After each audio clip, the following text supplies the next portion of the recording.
C'est l'un des derniers géants du XXe siècle qui vient de disparaître. Robert Badinter est mort à l'âge de 95 ans.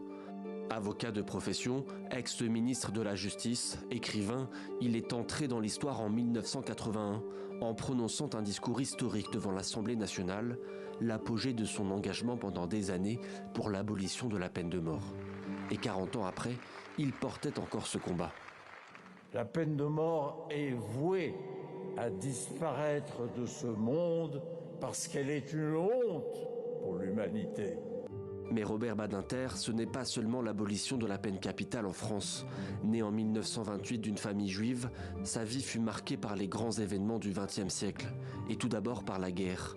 En 1943, sa grand-mère, puis son oncle et son père sont déportés dans les camps de la mort. Lui se cache en France pendant des mois avec sa famille. Il survivra à cette période et en tirera l'envie de se battre pour les droits humains dans le monde. Inscrit en fac de droit, il devient avocat. Puis François Mitterrand le nomme garde des Sceaux en 1981.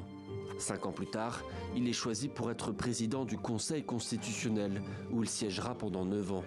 Enfin, en 1995, il est élu sénateur, période durant laquelle il continuera de se battre notamment pour les droits des détenus dans les centres pénitentiaires. Une vie dédiée à la lutte contre l'injustice, une vie au service de la France, lui qui se disait profondément patriote.